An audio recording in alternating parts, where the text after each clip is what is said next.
los gases primero el monóxido de carbono. El monóxido de carbono normalmente se transporta en una pequeña proporción, se puede encontrar en el organismo. La hemoglobina, la que normalmente va a encontrar en mayor cantidad, a eso está unido el oxígeno, y a eso se le llama oxihemoglobina. Hay un pequeño porcentaje de hemoglobina que puede estar unido a monóxido de carbono, y puede haber una pequeña proporción de carboxihemoglobina en el paciente. Lo que ocurre cuando hay una intoxicación por monóxido de carbono, es el CO2 más no el CO2, es que esa carboxihemoglobina tiene mayor afinidad que el oxígeno por la hemoglobina. Entonces le desplaza, le saca al oxígeno, le separa el oxígeno de la hemoglobina y se une ese monóxido de carbono, y queda entonces ahí otra vez forma la carboxihemoglobina. Y eso se ve cuando hay alguna combustión que es una combustión incompleta. Normalmente que se forma con el carbono, el oxígeno y el dióxido de carbono. Si es la combustión incompleta, o sea, no hay la suficiente cantidad de oxígeno, se forma el monóxido de carbono. La intoxicación por monóxido es un cuadro que es frecuente en lugares donde hay alguna fuente hay fuego, se puede producir. Muchas veces es grave, puede ser letal, puede producir el óbito y puede dejar secuelas también en los pacientes. El monóxido de carbono es incoloro, es inoloro y es insípido, y es clasificado como un asfixiante dentro del tipo de gas que es un asfixiante mitocondrial. La intoxicación es por vía inhalatoria y tiene como antídoto oxígeno. Lo primero que hay que hacer cuando se le retira de un ambiente donde hay fuego al paciente, si pensamos que se intoxicó con monóxido, es ponerle oxígeno a ese paciente. El monóxido se va a producir porque hay una combustión incompleta, ya cualquier sustancia que produzca, puede ser de forma gaseosa, de forma líquida o de forma sólida, un gas, algún combustible derivado de petróleo o algún sólido en el cual se produce por combustión incompleta. En vez de producirse CO2, dióxido de carbono, se va a producir el monóxido de carbono. Todas estas son fuentes de intoxicación por monóxido de carbono, porque el combustible fósil, fósforo, los automóviles pueden producir, las parrillas pueden producir, las fábricas, los generadores, las chimeneas, las cocinas, todas esas pueden ser fuentes de monóxido de carbono. Por eso que algunas de ellas estamos expuestas y puede haber un cierto porcentaje de carboxihemoglobina, de monóxido de carbono en la sangre del paciente. Hay que son causadas por aparatos domésticos habituales. En la casa puede ocurrir porque no se controlarlo, porque se queda una vela prendida en la casa, en el trabajo también. Como todas las fuentes son habituales, pueden ocurrir por aparatos domésticos habituales. Puede ocurrir en accidentes laborales, en intentos de suicidio también y en incendios. La gran parte de la población tiene la carboxihemoglobina un poco por encima de lo normal debido a la exposición, o sea, porque estamos expuestos a muchas fuentes que son productoras de monóxido de carbono. Es una causa de intoxicación no farmacológica que es considerada frecuente y se puede asociar también a la intoxicación con otras sustancias, algún fármaco, más monóxido de carbono, alcohol con monóxido de carbono, o sea, el consumo de eso. La producción de ácido cianhídrico también. Y acá lo que dice la última parte es que le desplaza el monóxido de carbono al oxígeno. Entonces, lo que va a hacer es desplazarle al oxígeno e ingresar acá el monóxido de carbono. Va a producirse una alteración en la oxigenación y el paciente va a sufrir hipoxia. Y a consecuencia de la hipoxia también puede tener cianosis. Como tiene mayor afinidad la carboxihemoglobina, el monóxido de carbono tiene mayor afinidad por la hemoglobina que el oxígeno, y le le desplaza. Tiene una afinidad mayor, va a venir este monóxido de carbono a desplazarle, va a haber oxígeno, va a haber oxígeno y monóxido de carbono, pero cuando aumenta la cantidad de monóxido de carbono le desplaza el oxígeno y va a producirse una alteración en la irrigación de los tejidos. Lo que produce entonces es disminución del transporte de oxígeno porque le desplaza, eso va a producir hipoxia en el paciente. Produce también una alteración sobre el citocromo y eso va a producir después disminución de la generación de ATP, disminución de energía y empieza a producirse una respiración anaeróbica y acidosis metabólica. Entonces, también se va a ver acidosis metabólica acá. Puede producir daño por la producción de radicales libres, de superóxidos, se puede producir daño de algunos tejidos del endotelio y también en la parte neurológica. Daño en el endotelio y también en la parte neurológica que puede producir desmielinización. Se ve daño celular. En el caso de la intoxicación por monóxido de carbono no suele ser tan difícil hacer el diagnóstico porque probablemente si es una intoxicación masiva es mucho más fácil saber, ¿verdad? Si muchas personas estuvieron expuestas a un ambiente donde hubo fuego o alguna cosa así, algún incendio, es fácil saber. Entonces, la clínica aguda compatible, que sí vamos a ver cuáles son las manifestaciones, y la presencia de una posible fuente de intoxicación. Si es que hay varias personas, eso te orienta más todavía a ese diagnóstico. Y se hacen algunos análisis que son confirmatorios para detectar los niveles de carbonación hemoglobina del paciente. En la ahí decía clínica y presencia de fuentes de intoxicación. Ahí ya vimos cuáles son las fuentes, que son varias fuentes de uso habitual. Y la clínica es compatible. La clínica que tiene el paciente está relacionada directamente con la hipoxia. Dos tejidos principalmente que son los que van a sufrir mucho con la hipoxia: el tejido cerebral y el tejido miocárdico. Corazón y cerebro son los que más van a sufrir con eso. O sea, el daño se ve directamente por la hipoxia. Se reemplaza el oxígeno por el monóxido de carbono. Eso va a producir una disminución de oxígeno en la circulación que va a empezar a producir manifestaciones neurológicas y cardiovasculares. Neurológicas van a depender del nivel de intoxicación que tiene el paciente, del tiempo también, de la concentración en la que estuvo expuesto, del medio, porque no es lo mismo en un ambiente cerrado que en un ambiente abierto. Puede tener síntomas que son, vamos a decir, banales o que no son tan sugestivos como hasta llegar a perder la conciencia y entrar en coma ese paciente. Puede tener fatalidades, el paciente puede tener a consecuencia de la hipoxia una isquemia y quedar con un daño también neurológico. Y en la parte cardiovascular, las manifestaciones relacionadas con el sufrimiento del tejido cardíaco. Va a producirse arritmias por hipoxia y también un síndrome coronario agudo. O sea, esas alteraciones, síndrome coronario agudo, incluso ACV, a consecuencia de la complicación. Y esos dos tejidos son los que más sufren, eso se ve. Manifestaciones neurológicas y cardiovasculares. A persona estaría como semántica? También puede estar semántica. ¿Y el oxímetro pegaría? El oxímetro común no te diferencia.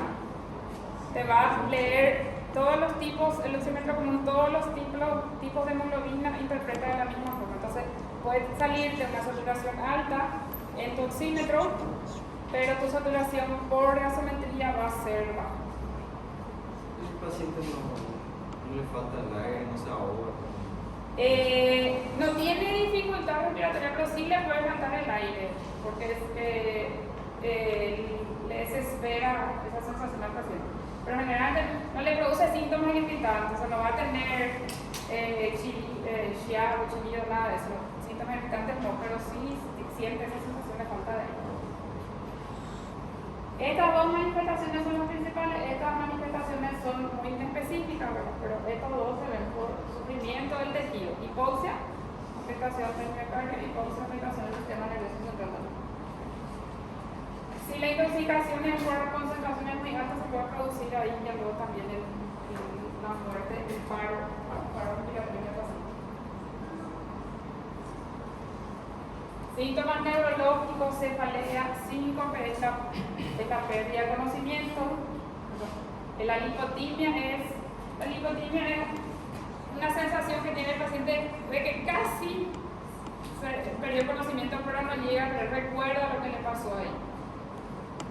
Disminuye el nivel de conciencia, convulsiones, ataxia, dificultad para la marcha, entonces mareos, pérdida de fuerza. En la parte cardiovascular, palpitaciones por el aumento de la frecuencia cardíaca, arritmias y isquemia. Pueden tener un paro también por afectación del sistema por afectación del sistema cardíaco.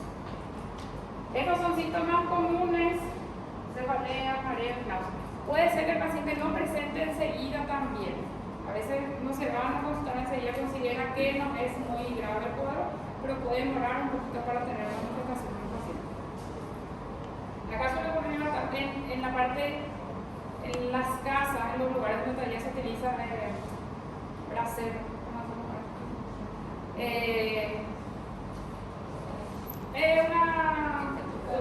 Se suele usar también para cocinar y ponen leña o carbón. Después es marero, pero usan dentro de la casa así cuando hace frío.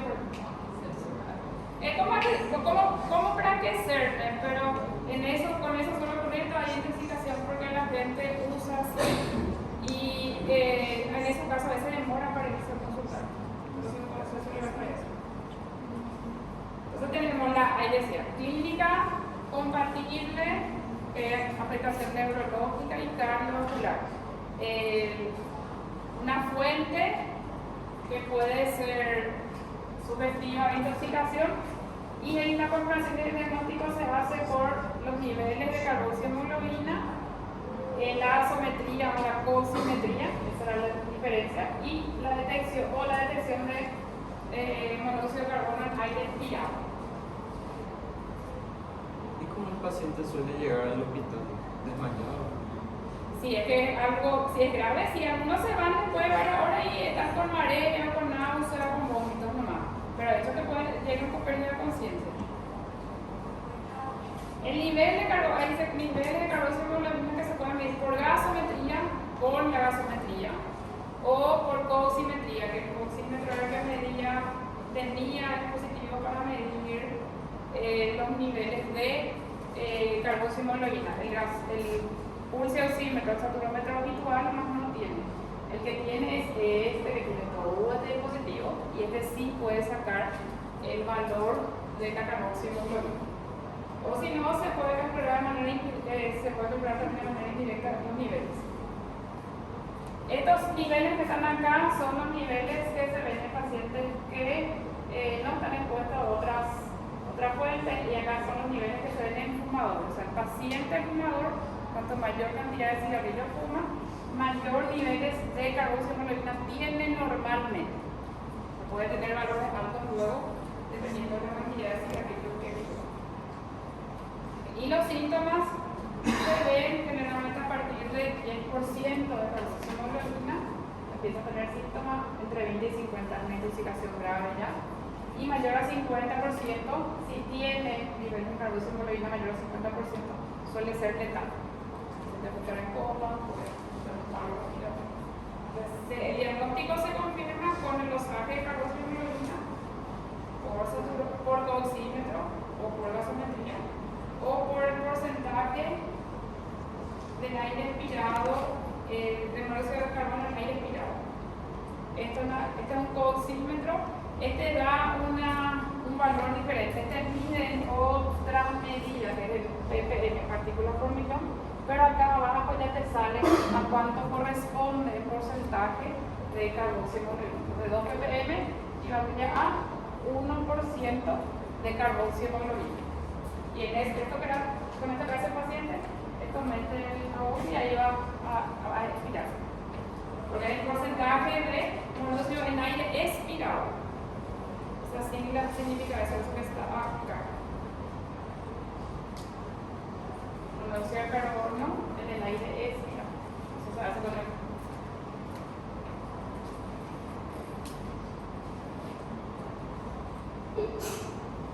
Es diferente en la medida, entonces en el aire expirado es en ppm y en otro es en porcentaje, pero en la parte ya te saca la equivalencia. Este era... No, sometía un paciente. Acá nosotros tenemos pH del paciente, ahí están los rangos, estos son los rangos de referencia. pH del paciente está dentro del rango, la PCO2 está un poco aumentada, la PO2 está por debajo de lo que tendría que ser, el carbonato está un poco por encima, acá está la hemoglobina total y acá están los diferentes porcentajes de la hemoglobina. Oxihemoglobina, carboxihemoglobina, la metahemoglobina que también puede estar en una cierta cantidad. Y eso sale en porcentaje, la suma de todo eso tiene que dar 100% en el paciente, ¿verdad? Entonces, de los diferentes porcentajes. Esto todito tiene que ser diferente. Esto es un gasómetro de diferencia, las diferentes porciones, las diferentes partes, los diferentes tipos de hemoglobinas. Pero el saturómetro es el que no es capaz de distinguir esas diferencias. Para el saturómetro común va a salir la suma de todo de una vez nomás, ¿verdad? Se puede tener una saturación alta por oximetría, por el saturómetro, pero el valor real va a ser diferente.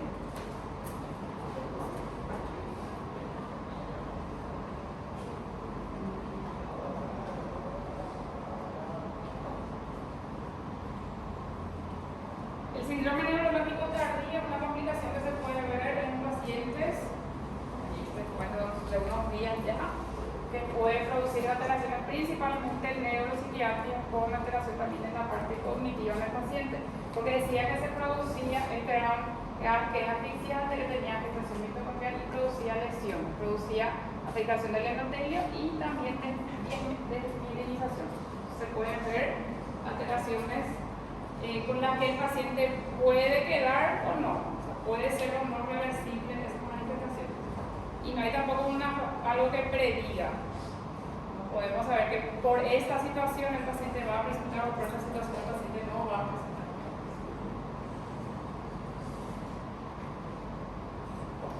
Se ven afectaciones encefálicas, extrapiramidal y la desmielinización se evidencia en estudios solamente, ¿verdad? Y generalmente produce afectaciones psiquiátricas y también afectaciones en la parte cognitiva del paciente.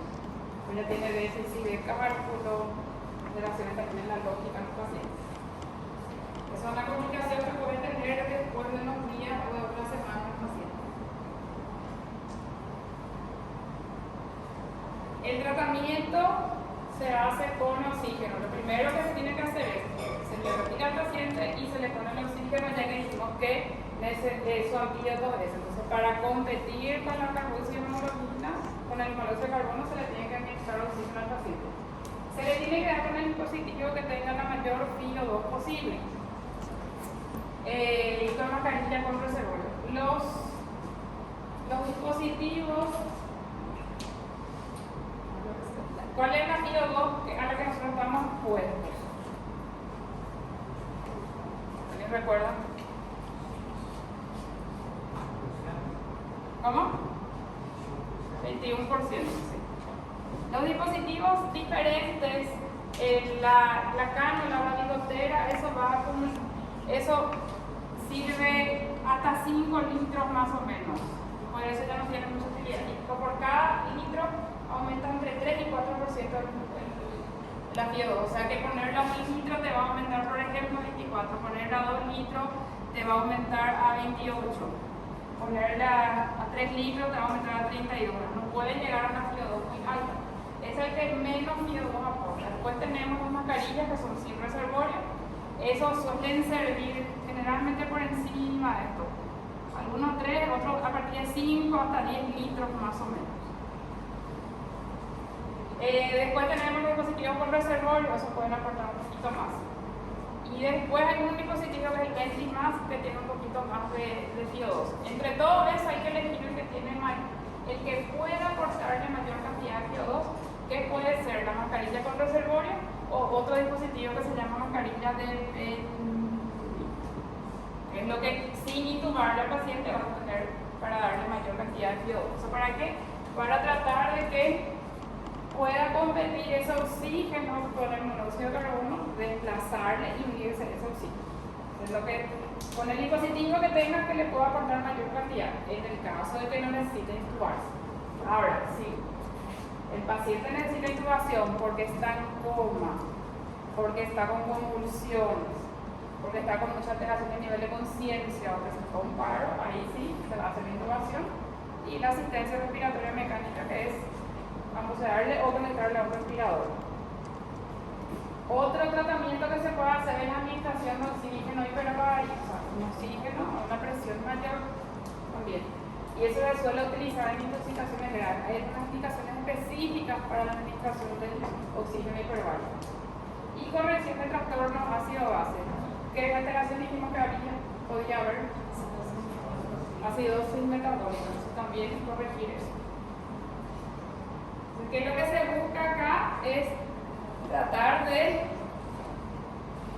desplazarle, otra vez, acá este monóxido de carbono le desplaza a este proteína a través de, al dar una concentración más alta de oxígeno, tratar de desplazarle al monóxido de carbono que se pueda unir otra vez.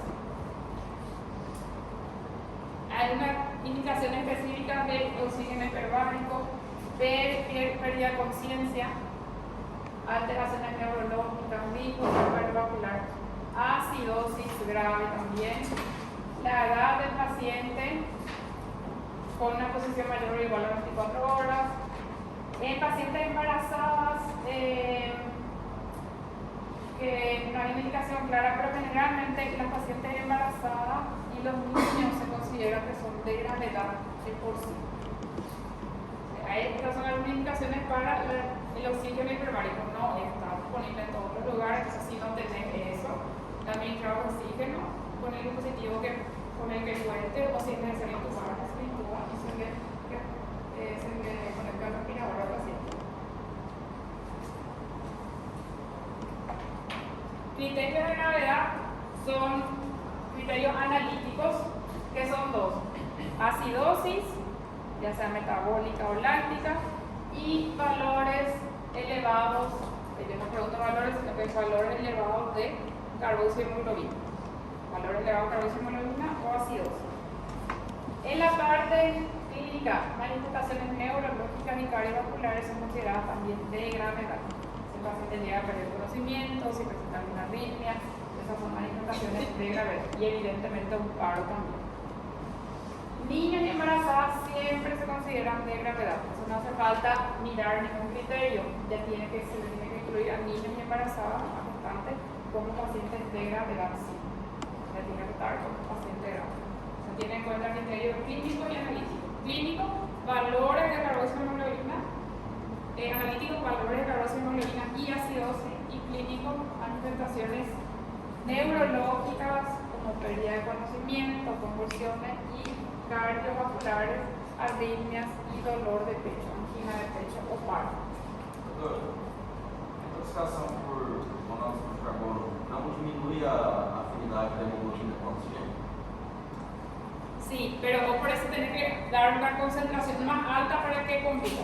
Sim, mas então por que a P50 vai estar mais baixa? Ela deveria estar mais alta se diminuir a afinidade. P50. Sim, no slide 19 tem uma tabela y la fala que P50 está más baja. En la premisa yo puse nomás un ejemplo de una gasometría. Yo lo que quería mostrar más en este caso era qué relación tiene esto con esto acá. Então, se a gente tiver um paciente intoxicado, a P50 dele vai estar mais alta e a PO2 vai estar baixa, é isso? Sí, la PO2 tiene que trabajar. Porque una gasometría te va a salir así, tu PO2 baja y tu PCO2 va a estar más alta. Tu PO2 tiene que estar más acá, sí, está algo un poco más acá lo que tiene que ser. Pero hay una intoxicación leve, entonces Sí, yo puse más porque quería que miren estos, la suma de todo esto te va a dar tu hemoglobina total. Y acá está tu saturación de 2. Esta saturación de 2 es la saturación de la gasometría, ¿verdad? Esta saturación es la que te puede salir diferente en un pulso oxímetro, en el fotómetro común. ¿Se entiende?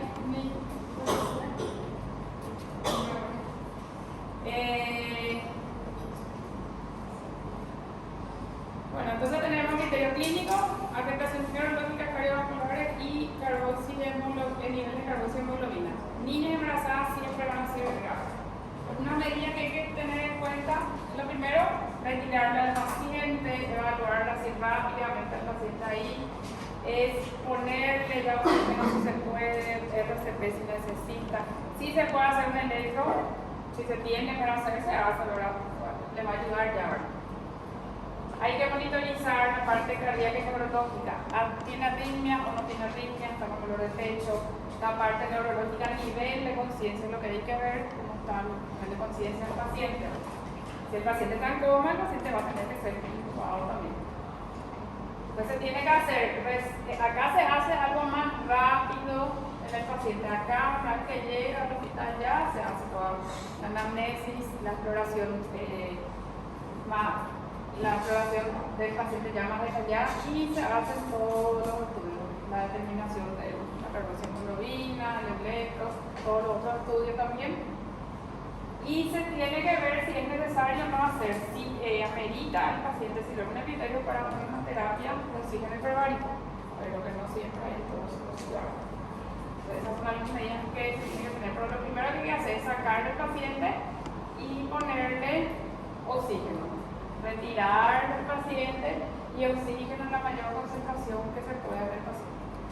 Siempre que se va a hacer esta cumplir con el equipamiento, el equipo adecuado, ¿no? El mecanismo también se va a intoxicar. Acá este sí tiene antídoto, lo primero que hay que hacer es sacar al paciente, ponerle oxígeno con el dispositivo que tenga la mayor filo posible en ese caso. El diagnóstico se confirma por dosaje de carboxiemoglobina o dosaje de monóxido de carbono en aire expirado. ¿Alguna pregunta? Doutora, essa intoxicação pode causar uma edema das vias aéreas também? Ou não? Tem relação? No, porque no es irritante.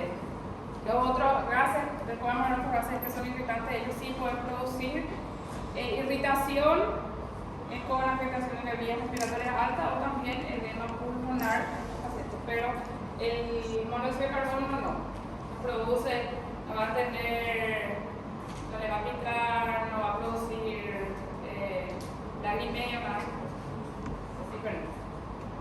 Todo lo otro, amoníaco, ozono, derivados del azufre, derivados